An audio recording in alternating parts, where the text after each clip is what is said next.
Halo semua, selamat datang di PT SBC Training and Development Center. SBC, we are champion. Berbicara mengenai program training tentang pengembangan karyawan. Tujuan jangka panjang kita adalah mempersiapkan calon pemimpin di masa depan. Kita sebut dengan program karena di sini pada prosesnya ada kombinasi mulai dari training, mentoring, coaching di dalamnya dengan target bahwa karyawan yang ikut dalam pelatihan ini akan mengalami perubahan pola pikir dan perilaku, yaitu jadi memiliki mentalitas, mindset, dan keterampilan yang memang dibutuhkan untuk menjadi seorang pemimpin. Yang perlu kita tekankan dalam kegiatan program pengembangan karyawan yang dimotori oleh Training and Development Center ini, kegiatan ini tidak kita dudukkan sebagai pembekalan. Karena ketika kata pembekalan ini diucapkan, yang dipikirkan adalah memasukkan sebanyak mungkin ilmu, pengetahuan, wawasan ke kepala peserta. Seolah-olah begini, saya analogikan dengan mengajari seseorang yang ingin belajar mengemudikan mobil. Misal, saya ingin belajar setir mobil dan saya masih amatir, belum pernah pegang kemudi mobil sama sekali. Di dalam kelas, saya diberikan pembekalan, diberikan informasi mengenai bagian-bagian yang ada di dalam mobil. Fungsi-fungsi peralatan itu digunakan untuk apa, kemudian cara pengoperasiannya bagaimana. Ketika fungsi-fungsi peralatan itu mengalami masalah, maka mengatasinya seperti apa. Kondisi di jalanan dan rambu-rambu saya diajari. Semua informasi itu sudah dilengkapi ke kepala saya. Dan saya sudah diuji dengan ujian yang sangat ketat dan saya berhasil lulus dengan ujian itu. Di sini seolah-olah orang yang membekali saya itu pede bahwa keluar dari kelas ini saya pasti bisa mengemudikan mobil. Seberapa yakin Anda bahwa saya bisa mengendarai mobil dengan segala kondisi di jalanan yang tidak menentu hanya dengan berbekal wawasan yang nambah? Katakanlah saya memang sudah diberikan pengajaran bahwa ketika kamu menemui sebuah keadaan di mana jalanan macet, sementara kamu di posisi jalan yang menanjak dan kamu harus menghentikan mobilmu karena antrian yang cukup panjang di depan, maka untuk menjaga supaya mobil berhasil direm dan tidak berjalan mundur setelah berhenti, maka caranya kamu harus injak kopling lalu angkat setengah. Maka mobil akan berhenti dan tidak akan berjalan mundur. Dan kalau mau lebih amannya lagi, tarik handremnya. Pertanyaannya, angkat kopling setengah itu seberapa? Karena kalau kita tidak pas melepas setengahnya, maka yang terjadi adalah mobilnya malah akan berjalan mundur. Dan dalam situasi jalan yang menanjak dan di jalanan itu banyak kendaraan berhenti karena macet, bisa kita bayangkan itu kondisi yang sangat berbahaya. Itu tadi contoh yang agak ekstrim. Lah kalau kita medannya cuma jalan keliling-keliling lapangan atau jalannya lurus-lurus aja, jalannya tetap di sebelah kiri, selalu ada di belakang mobil lain, nggak pernah parkir atau nyebrang jalan, ya mungkin tidak akan pernah terjadi masalah. Orang belajar mengendarai mobil, selain diberikan wawasan mengenai cara pengoperasionalannya secara teori, harus diuji prakteknya juga. Cara ambil haluannya, refleksnya, ketepatan pengambilan keputusannya menghadapi keadaan di jalanan yang tidak menentu situasinya. Diuji, dites, di-challenge lagi, di tempat terus, mentalitasnya juga ditantang. Berani nggak berhenti di tanjakan? Nggak cuma tantangan berani atau tidak berani, juga belajar menganalisa, belajar mengukur kondisi mobilnya kuat nggak, siap nggak diajak nanjak. Bensinnya cukup nggak sampai di tempat, berani nggak mendahului, bisa nggak mendahului mobil di depan, mengukur cukup nggak waktunya dengan kecepatan sekian mendahului dan tidak tabrakan sama mobil dari depan. Belajar dari analog yang saya sebutkan tadi, maka exactly what we do di program pengembangan karyawan yang akan dilaksanakan oleh Training and Development Center ini, selain belajar metodenya, diberikan informasi dan ilmu yang diperlukan, peserta akan ditempa dengan cara mempraktekannya langsung untuk mengatasi masalah dan tantangan yang terjadi di timnya. More than that, mindset, mental, kita challenge, kita stimuli, mungkin mengobrak-abrik emosi mereka, menguji nyali, memaksa menunjukkan aslinya mereka seperti apa. Kita berikan macam-macam bentuk tantangan dengan menggunakan metodologi yang cocok. Dari situlah mereka akan tertempa dan siap mengendarai mobil, siap menjalankan perusahaan secara real. Bicara mengenai metode apa yang dilakukan oleh Training and Development Center ini dalam proses internalisasi kepada karyawan yang mengikuti pelatihan, ada 3 hal. Yang pertama, kita hanya fokus kepada hal-hal yang memang kunci atau penting, yang itu memiliki dampak langsung pada perubahan pola pikir dan perilaku pasca pelatihan. Kita tidak akan memberikan pembekalan ilmu yang terlalu banyak, memenuhi kepalanya dengan informasi yang pada akhirnya juga tidak terpakai nantinya. Salah satunya yang kita tanamkan adalah prinsip-prinsip, seperti kita bicara kepemimpinan misalnya. Penting bagi peserta untuk paham dan meyakini prinsip kepemimpinan itu dulu. Orang akan mudah memerankan jadi pemimpin kalau mereka sudah yakin dengan prinsipnya. Memahami sampai meyakini sebuah prinsip jauh lebih penting, lebih berdampak kepada perubahan pola pikir dan perilaku dibandingkan dengan memasukkan informasi yang banyak ke kepalanya. Karena informasi itu mudah sekali untuk menjadi sampah nantinya. Prinsip yang sudah diyakini akan dijadikan pegangan untuk menjawab tantangan realita di tempat kerja. Jadi, fokus pada hal yang memang penting dan dalami itu sampai peserta yakin. Yang kedua, kita berikan tools. Sekali lagi, fokus kita adalah mereka bisa menjawab tantangan secara real nyata di divisinya. Kita tidak ingin cetak profesor atau akademisi. Kita mau cetak praktisi yang terampil menjawab setiap tantangan yang diberikan perusahaan dan lingkungannya.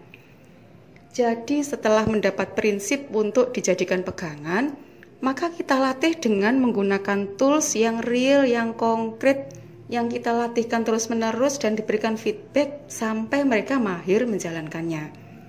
Dengan demikian, mereka punya senjata nanti ketika turun di lapangan, tahu bagaimana cara menjawab tantangan permasalahan dan cara mengatasinya.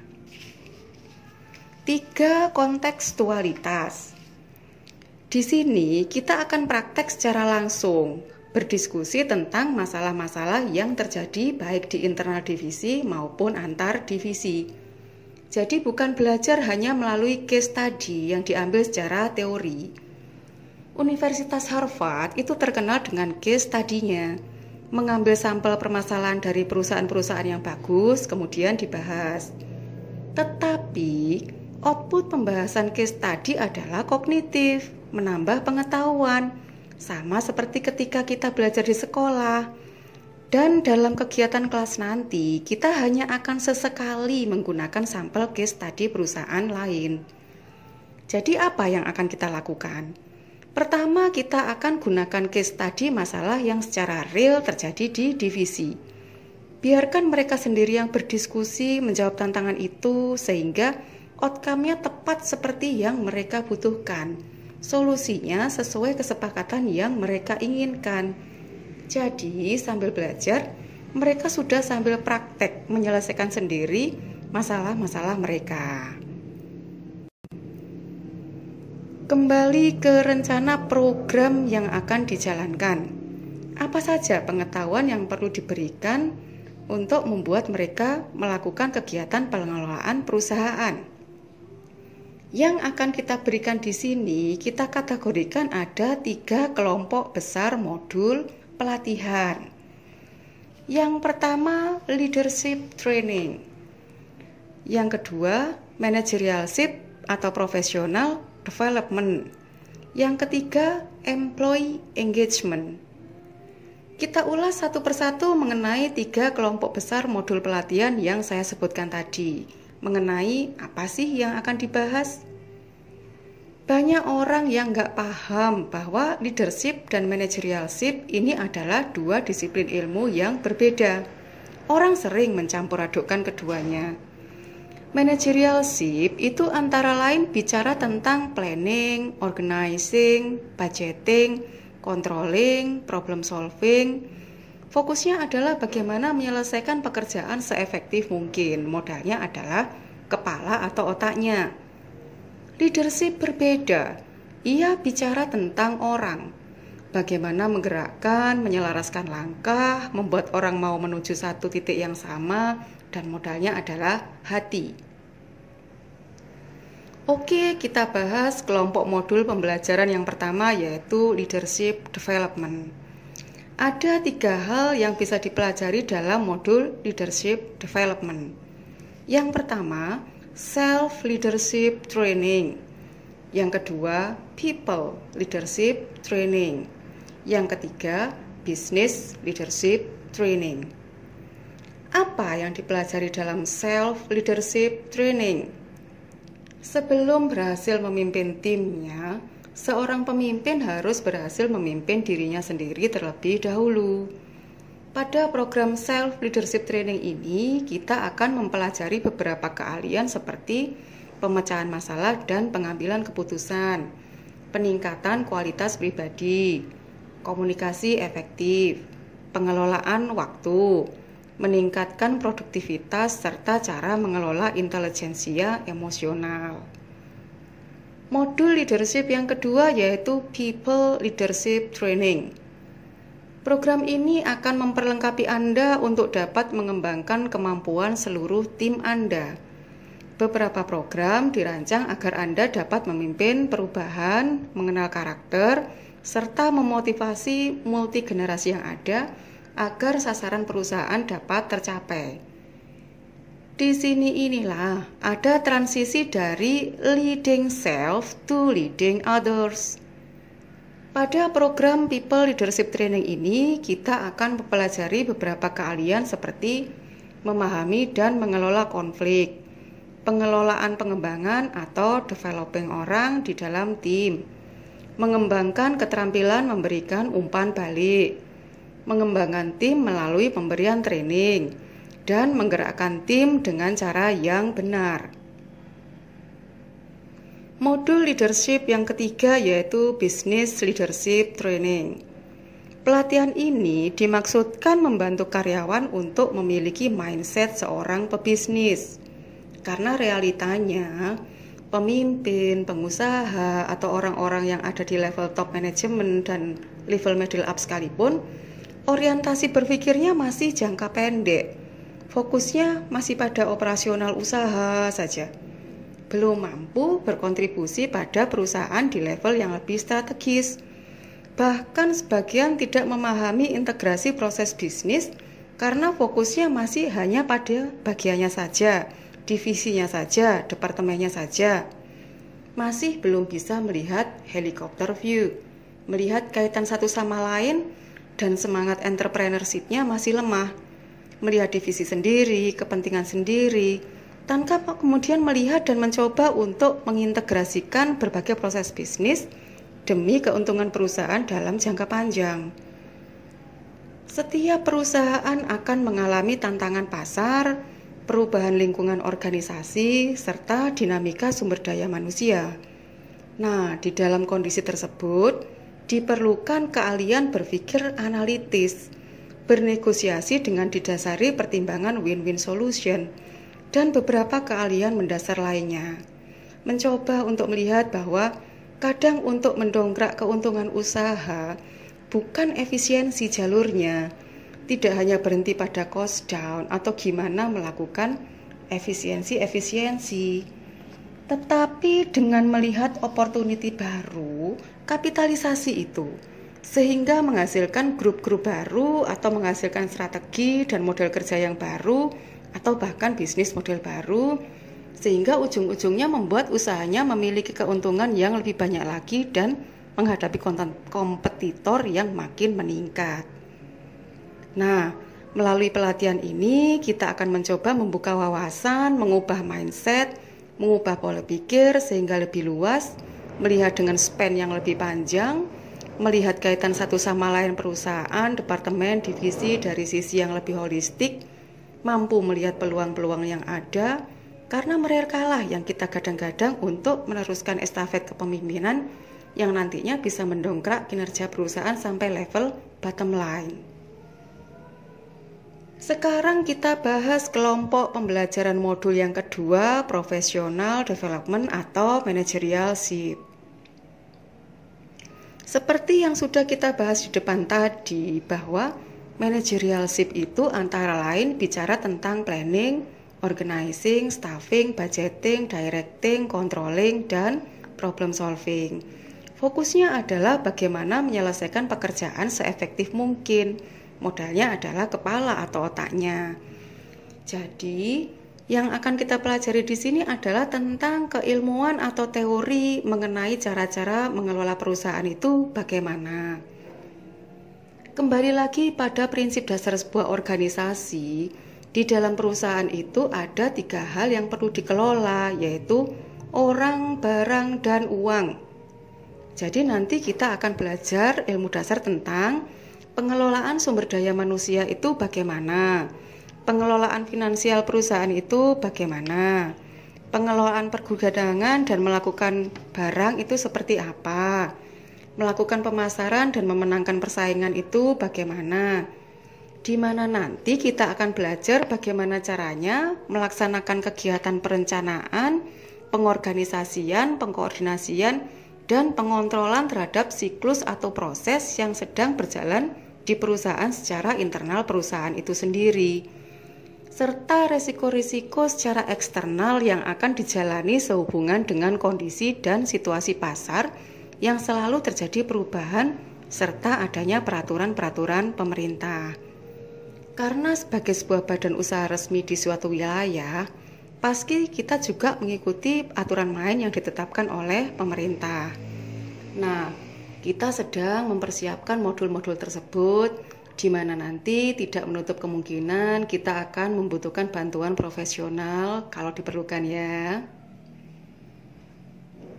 Membahas mengenai kelompok pembelajaran modul yang ketiga, Employee Engagement.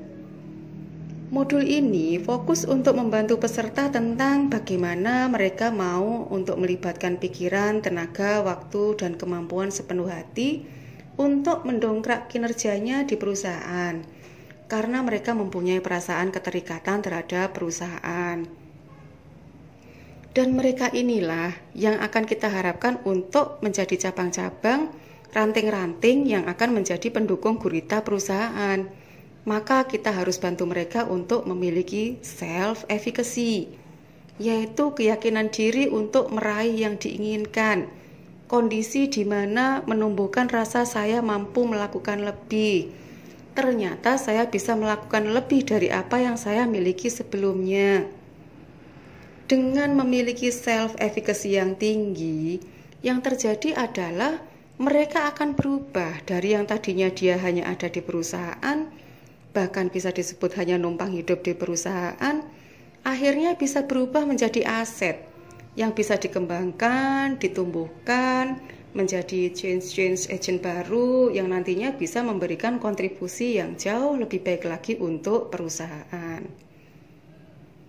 Nah, itulah tadi program kegiatan dari Training and Development Center PT SBC untuk membentuk karyawan dengan performa kinerja berprestasi dan unggul dalam menghadapi perubahan-perubahan yang terjadi baik di internal ataupun eksternal perusahaan.